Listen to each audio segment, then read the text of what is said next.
Hello everyone, welcome to science and mathematics world. I am Kaushalendra Khare और आज की इस वीडियो में हम देखेंगे हेरिडिटी एंड एवोल्यूशन चैप्टर की एक्सरसाइज के क्वेश्चन नंबर 10 को। तो चलिए शुरू करते हैं। इस 10th क्वेश्चन में लिखा हुआ है, explain how sexual reproduction gives rise to more variable variations than asexual reproduction. How does this affect the evolution of those organisms that reproduce sexually? इसमें हमें ये बताना है कि आप एक्सप्लेन करके बताओ कि किस तरह से जो सेक्चुअल रिप्रोडक्शन होता है वो राइज करता है मोर वेरिएबल मोर वेरिएबल वेरिएशंस में, मतलब अलग प्रकार के वेरिएशंस पैदा करने के लिए जो सेक्सुअल रिप्रोडक्शंस में नहीं हो सकते। तो और किस तरह से ये अफेक्ट करता है एवोल्यूशन को, ठीक है, to those organism that reproduce sexually, उन ऑर्गेनिज्म के लिए जो सेक्सुअली रिप्रोड्यूस करते हैं। तो ये हमारा क्वेश्चन है, इसका आंसर देख लेते हैं। इसका आंसर है, sexually reproduction gives more viable variation due to following reason. जो सेक्सुअल रिप्रोडक्शन होता है ना, वो बहुत ही अच्छी मतलब वेरिएशंस देता है। वो क्यों देता है? इन रीजंस के कारण। पहला कारण है कि error in the copying of DNA which are not highly significant. मतलब इसमें एरर हो जाता है क्या में, डीएनए कॉपिंग में एरर देख सकते हैं, जो कि नॉट हाईली सिग्निफिकेंट, ज़्यादा महत्वपूर्ण नहीं है इस तरह से। तो ये वो पहला रीज़न है। सेकंड क्या है कि random segregation of paternal and maternal chromosome at the time of gamete formation. तो रैंडम सेग्रेशन हो जाता है, मतलब अंतर हो सकता है उसमें, और किसमें, पैटर्नल और मैटरनल क्रोमोसोम्स में, in the time of gamete formation. जब गैमीट फॉर्मेशन होता है, जब मतलब दोनों का जो गैमीट्स होते हैं जब मिलते हैं, तो उसमें बोल हो सकता है। तो अब थर्ड है एक्सचेंज ऑफ जेनेटिक मटेरियल का exchange between homologous chromosomes during the function of gametes. तो एक्सचेंज होता है जो गैमेट जेनेटिक मटेरियल का, किसमें, होमोलॉगस क्रोमोसोम्स में, during the formation of gamete के फॉर्मेशन में ये है। अब accumulation of variation occurred due to sexual reproduction over generation after generation. तो इसमें क्या कह रहे हैं कि एक्यूमुलेशन ऑफ वेरिएशन, मतलब वेरिएशंस बहुत सारे अकर होते हैं जो सेक्सुअल रिप्रोडक्शन में होते हैं, over generation after generation, generation to generation होती जाती है, तो उसमें वेरिएशंस पैदा होते जाते हैं। And selection by nature created wide diversity, वो मतलब जो नेचर सिलेक्शन करता है तो इसलिए वाइड वैरायटी पैदा होती, वाइड डाइवर्सिटी होती। In case of asexual reproduction, अब एसेक्सुअल रिप्रोडक्शन में क्या होता है? Only the very small changes due to in occurrence और इन डीएनए कॉपिंग।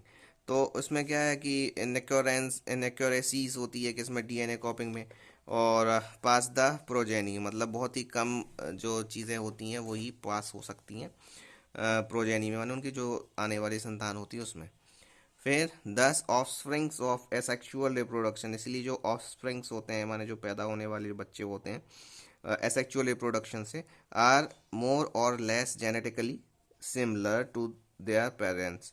तो वो बिल्कुल कम या और थोड़े से ज़्यादा जेनेटिकली सिमिलर होते हैं उनके पेरेंट्स से। So it can be concluded that, इसलिए ये कंक्लूजन किया जा सकता है कि जो एवोल्यूशन होता है सेक्सुअली रिप्रोडक्शन में, organism produce at a faster p pace place than in a asexually reproducing organism। मतलब सेक्सुअली रिप्रोडक्शन में ज़्यादा वेरिएशंस हम देख सकते हैं दैन एसेक्सुअल रिप्रोडक्शन के मुकाबले में। तो ये था हमारा क्वेश्चन नंबर 10। आई होप आपको समझ में आ गया होगा। अब बढ़ते हैं क्वेश्चन नंबर 11 की तरफ। क्वेश्चन नंबर 11 में दिया हुआ है कि how is equal genetic contribution of male and female parents ensure in progeny. उसमें बताना है कि किस तरह से इक्वल जेनेटिक कंट्रीब्यूशन होता है, किसका, मेल का और फीमेल का, फीमेल पेरेंट्स का एंश्योर करता है इसमें प्रोजेनी में, उनकी संतान में जेनेटिकल कंट्रीब्यूशन में इक्वली देखने को मिलता है। तो ये किस तरह से होता है, उसका आंसर क्या है कि in human beings equal genetic contribution of male and female parents is ensured in the progeny. तो इसमें क्या कह रहे हैं कि जो आपका ह्यूमन बींग्स होते हैं उनमें इक्वल कंट्रीब्यूशन होता है, किसका, मेल का और फीमेल का, पेरेंट्स का, जो कि उनके संतानों में मिलता है। ठीक है, through inheritance of equal number of chromosomes from both parents. तो इसमें क्या होता है कि जो दोनों जो क्रोमोसोम्स होते हैं वो दोनों में इक्वल नंबर ऑफ क्रोमोसोम्स होते हैं, और खाली जो और वो उसको ट्रांसफ़र करते हैं अपनी आने वाली पीढ़ी को, आने वाली संतान को। There are 23 pair of chromosomes, 23 pair of chromosomes होते हैं। All human chromosomes are not pair, सारे जो कि हैं वो पेयर में नहीं रहते, केवल 23 जो होते हैं वो पेयर्स में होते हैं। जो फर्स्ट 22 होते हैं वो उनको क्या बोलते हैं, उनको बोलते हैं ऑट ऑटोसोम्स बोलते हैं, ऑटोसोम्स। और जो रिमेनिंग होते हैं 1 पेयर होते हैं उसको बोलते हैं सेक्स क्रोमोसोम। ठीक है, अब उसको हम एक्स और वाई से रिप्रेजेंट करते हैं। जो फीमेल होते हैं उन्हें परफेक्ट पेयर होता है जिसमें 2XX क्रोमोसोम सेक्स क्रोमोसोम्स होते हैं। मेल्स होते हैं उनमें मिसमैच्ड पेयर होता है जिसमें एक एक्स होता है और एक वाई सेक्स क्रोमोसोम होता है। During the cross course of reproduction, जब रिप्रोडक्शन होता है एट फर्टिलाइजेशन, फर्टिलाइजेशन में क्या होता है कि process takes place that male gamete haploid fuses with female gamete haploid. तो जो मेल का जो गैमीट है वो फीमेल गैमीट से फ्यूज हो रहा है और resulting in the formation of diploid zygote, जिससे एक जाइगोट फॉर्मेशन होता है। जब मेल गैमीट और फीमेल गैमीट दोनों मिलते हैं तो जाइगोट फॉर्मेशन हो जाता है। तो the zygote in the progeny receives N equal contribution of genetic material from the parents. तो वो जो जाइगोट होता है उसमें इक्वल कंट्रीब्यूशन होता है, किसका, जेनेटिक मटेरियल का, दोनों पेरेंट्स का। फिर आउट ऑफ 23 पेयर्स जो क्रोमोसोम्स के होते हैं प्रोजेनी में, male parent contribute 23 autosome and 1X और Y क्रोमोसोम। तो वो 23 क्रोमोसोम्स करता है उसमें से, या फिर एक X और एक Y क्रोमोसोम्स दे देता है। एंड फीमेल पेरेंट कंट्रीब्यूट 22 ऑटसोम, और जो फीमेल रहती है वो क्या 22 ऑटसोम दे सकती है, और उसके पास तो खाली XX रहते हैं तो इसीलिए खाली एक X क्रोमोसोम कंट्रीब्यूट करती है।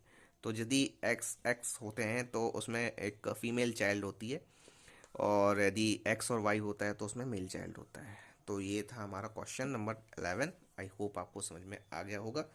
और भी क्वेश्चंस के लिए हमारे चैनल को सब्सक्राइब कर लें, इसे अपने दोस्तों के साथ भी शेयर करें जिससे उन्हें भी इसका फ़ायदा मिल सके। मिलते हैं अगले वीडियो में। गुड बाय, जय श्री राम।